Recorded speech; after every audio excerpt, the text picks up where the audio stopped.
میں اللہ سے ڈرتا ہوں اور اللہ کے بعد اس شخص سے جو اللہ سے نہیں ڈرتا۔ تعجب ہے، اللہ اپنی اتنی ساری مخلوق میں سے مجھے نہیں بھولتا، اور میرا تو ایک ہی اللہ ہے اور میں اسے بھول جاتا ہوں۔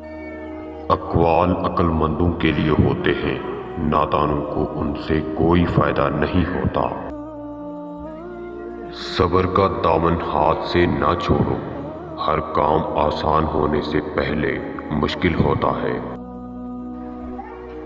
میرے پاس وقت نہیں ان لوگوں سے نفرت کرنے کا جو مجھ سے نفرت کرتے ہیں، کیونکہ میں مصروف رہتا ہوں ان لوگوں میں جو مجھ سے محبت کرتے ہیں۔ کسی کو اچھے عمل سے دلی خوشی دینا 1000 سجدے کرنے سے بہتر ہے۔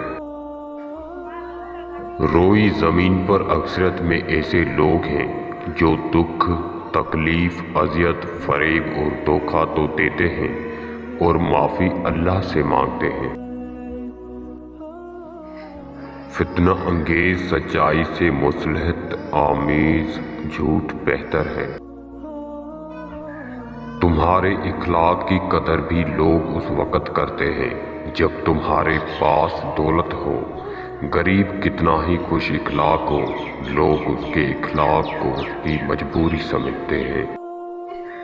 اگر تم چاہتے ہو کہ تمہارا نام باقی رہے تو اپنی اولاد کو اچھے اخلاق سکھاؤ۔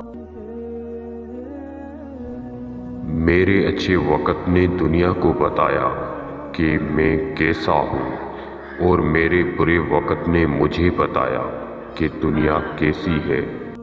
تو نیک ہو اور لوگ تجھے برا کہیں، یہ اس سے اچھا ہے کہ تو برا ہو اور لوگ تجھے نیک کہیں۔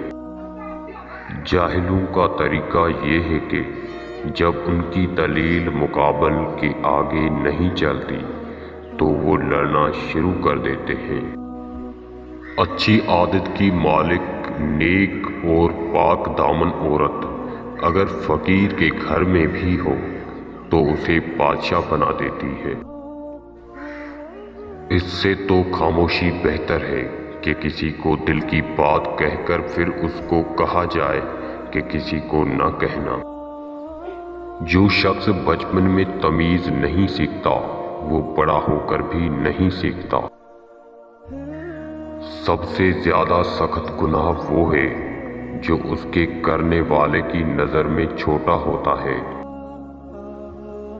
کتنے ہی لوگ ایسے ہیں جو زمین پر مشہور لیکن آسمان پر گمنام ہیں، اور کتنے ہی لوگ ایسے ہیں جو زمین پر گمنام اور آسمان پر مشہور ہیں، عزت تقویٰ سے ہی، قوت سے نہیں۔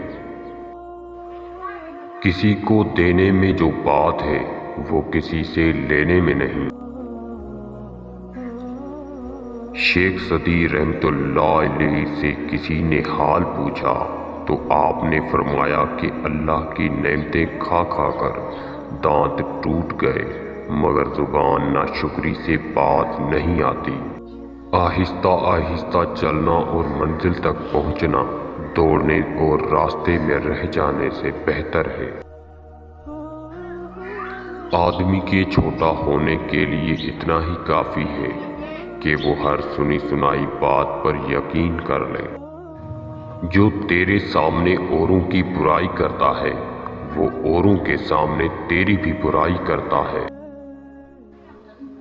دن کی روشنی میں رزق تلاش کر اور رات کو اسے تلاش کر جو رزق دیتا ہے۔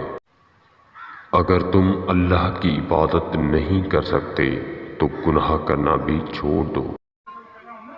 جو دکھ دے اسے چھوڑ دو، اور جسے چھوڑ دو اسے پھر دکھ نہ دو۔ اگر سوتے وقت تمہیں نیند میں جھٹکے لگتے ہیں تو سمجھ لینا کہ تم پر ان 3 میں سے کسی ایک چیز کا اثر ہو سکتا ہے۔ نمبر 1 کالا جادو، نمبر 2 کوئی سایہ، نمبر 3 کسی چیز کے خوف میں مبتلا رہنا۔